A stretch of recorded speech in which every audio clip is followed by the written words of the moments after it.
या कुक्षि विवरे कृत्वा स्वयं रक्षति सर्वतः। नमामि जननीं देवीं परां प्रकृतिरूपिणीं कृच्छ्रेण महता देव्या धारितोऽहं यथोदरे। तत्प्रसादात् जगद्दृष्टं मातुर्नित्यं नमोऽस्तु ते। पृथिव्या यानि तीर्थानि सागरादीनि सर्वतः वसन्ति यत्र तां नौमि मातरं भूतिहेतवे। మాతృదేవో భవ పితృదేవో భవ. ఇప్పుడు మనము ఆగస్టు నెల 2026 సంవత్సరంలో గోచార ఫలితాలు ద్వాదశ రాశి వారికి ఎట్లా ఉన్నాయి అనే విషయాన్ని మనం సశాస్త్రీయంగా తెలుసుకుందాము. శాస్త్రం కాకుండా ఒక్క మాట కూడా ఉండదండి. మిమ్మల్ని ఆనందపరచడం కోసము ఏవో లేనిపోని మీకు లక్షలు వస్తాయి, కోట్లు వస్తాయి, నువ్వు కోటీశ్వరుడు అయిపోతావు, పిల్లకి పెళ్ళి అయిపోతుంది, నీ వెనకాల 5 అమ్మాయిలు పడుతున్నారు, ఇలాంటివి ఏమీ ఉండవండి. శాస్త్రం ఎంతవరకు చెప్పిందో అంతవరకే. రాసి పెట్టుకును బల్ల బుద్ధి చెప్తున్నా హరి హరాదులు, ఈ బోడిగాడు చెప్పేదానికి హరి విష్ణువు, హరుడు అంటే శివుడు, వీళ్ళు కూడా తప్పించలేరంట. ఇలాంటివన్నీ ఏం ఉండవండి. శాస్త్రం చెప్పినంత వరకు నేను చెప్తాను. అందుచేత మీరు శాస్త్రమే కావాలనుకుంటే దీన్ని చూడండి, మా ఛానల్స్. మిగతావి మీకు అలాంటి ఆనందాన్ని ఇచ్చేవి, చెవులకి ఆనందం, మనసుకి ఆనందం 5 నిమిషాలే, తర్వాత ఏముండదు. అది తర్వాత ఏడిపే. ఎందుకంటే మీరు దానికోసం ఎదురు చూసి డిసప్పాయింట్ అయిపోతాం, నిరాశ చెందుతాం, తర్వాత అంత దానివల్ల ప్రయోజనం. కాబట్టి శాస్త్రం కావాలంటే మాత్రం ఇప్పుడు మన ఛానల్ ఏ ఛానల్లో మీరు చూస్తున్నారో దీన్ని సబ్స్క్రైబ్ చేసుకోండి. మీరు యథార్థాన్ని తెలుసుకోండి చాలు. శుభం. కర్కాటక రాశి వారికి ఆగస్టు నెల 2026 సంవత్సరం గోచార ఫలితాలు ఏ విధంగా ఉన్నాయో తెలుసుకునే ప్రయత్నం చేద్దాము.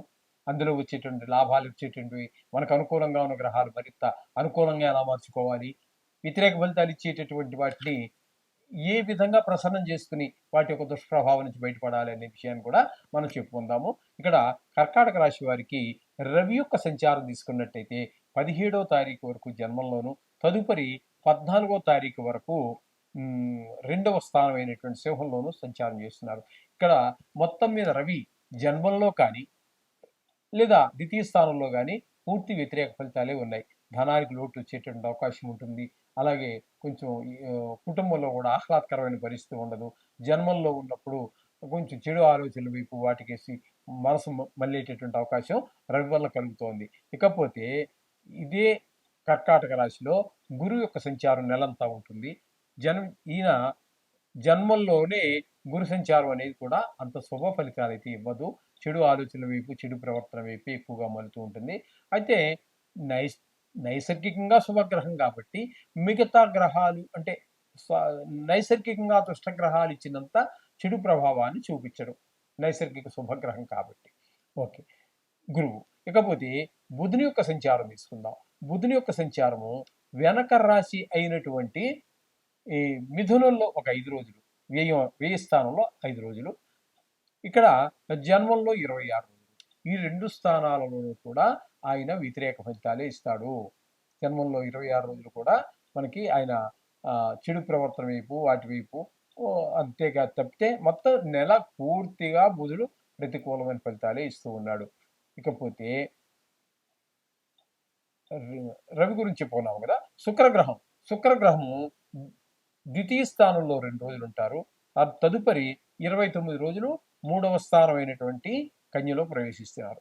ఇక్కడ 2వ స్థానంలో ఉన్న 2 రోజులు ధనానికి లోటు లేకుండా చేస్తారు. దాన్ని ధనస్థానం అంటారు, కుటుంబ స్థానం అంటారు, వాకు స్థానం అంటారు. ఇంట్లో అంతా ఆహ్లాదకరం. ఇకపోతే 29 రోజులు 3వ స్థానం అయినటువంటి కన్యలో ప్రవేశించి అక్కడ 29 రోజులు ఉంటారు. అది మీకు అనుకూలంగా ఉంటుంది.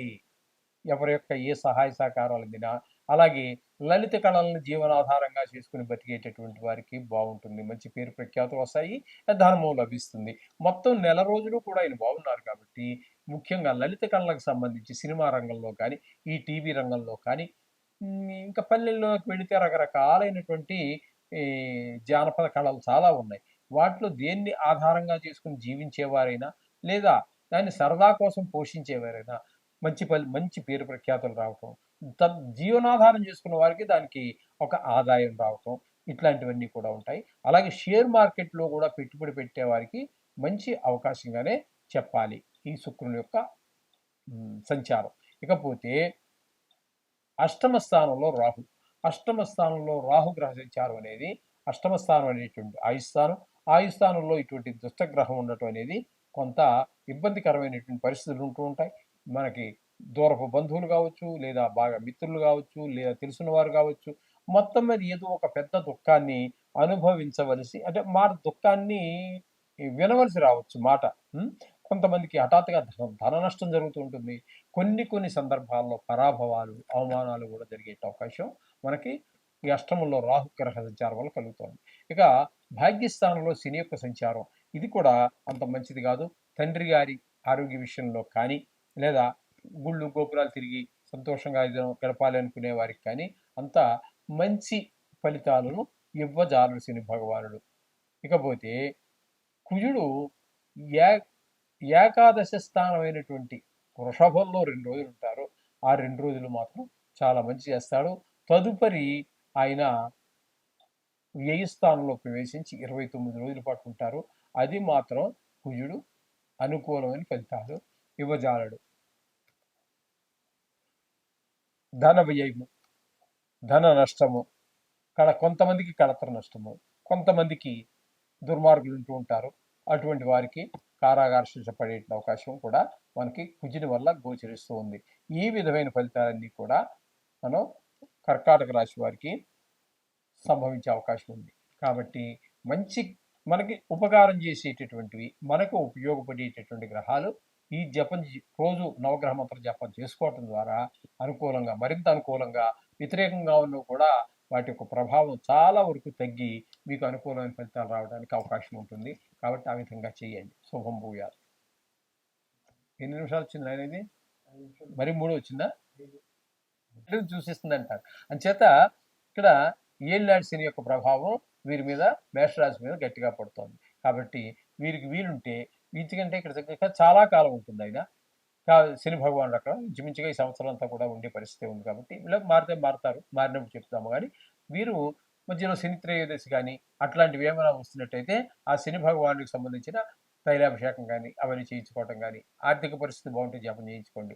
లేదా అప్పుడప్పుడు శనివారం రోజు ప్రత్యేకించి వెళ్ళండి. కాసిన నువ్వు ఒక 5 రూపాయలు తీసుకొని, 10 రూపాయలు తీసుకొని ఆయన పాదాల దగ్గర వేసి నమస్కారం పెట్టుకుంటున్నాం, సరిపోతుంది. అలాగే నిత్యం మీరు ఎలాగో మనం చెప్పుకుంటూనే ఉన్నాం, మన ఛానల్ మొదలైన దగ్గర చెప్పుకుంటూనే ఉన్నాము నవగ్రహాల గురించి. ఆ విధంగా మీరు నవగ్రహ మంత్రం చెప్పుకోండి. ఇంకా మాకు ఆర్థిక పరిస్థితి బాగుందంటారా, శనికి ప్రత్యేకమైనటువంటి కొన్ని దేవస్థానాలు ఉన్నాయి. మనకి ఆంధ్రాలో మందపల్లి, ఇక్కడ కూడా హైదరాబాద్లో కూడా ఈ మధ్య ఒకటి 2 గుళ్ళు ఏవో కట్టారని విన్నాను. ఎక్కడనేది అయితే డీటెయిల్ నాకు తెలియదు. అలాగే షిరిడి వెళ్ళినటువంటి వాళ్ళు కూడా పక్కన ఏదో సింగనాపూర్ అనో ఏదో చెప్తున్నారు. అట్లా కొన్ని ఫేమస్ అయినటువంటి ఉన్నాయి. మీ ఆర్థిక పరిస్థితి బాగుంటేనే, ప్రత్యేకించి దీనికోసం అయితే వెళ్ళక్కర్లా. మన ఇంటి దగ్గర ఉన్నటువంటి గుళ్ళో నవగ్రహాలలో ఉన్న శనీశ్వరుడు ఆయన ఒకరే, మీ ఇంటిలో ఉన్న దేవుడు కూడా ఒకడే. కాబట్టి ఆర్థిక పరిస్థితి బాగుంటే అసలు సైట్ సీయింగ్ అన్నట్టు ఉంటుంది. క్షేత్ర మహత్యం కూడా కొంత ఉంటుంది. పూర్తిగా అది ఇది అని చెప్పలేము, కానీ కొంత క్షేత్ర మహత్యం ఉంటుంది. ఆర్థిక పరిస్థితి బాగుంటేనే. క్షేత్ర మహత్యం కోసం అప్పులు చేసి వెళ్ళక్కర్లేదు. అది సూచన. శుభం భూయాలు.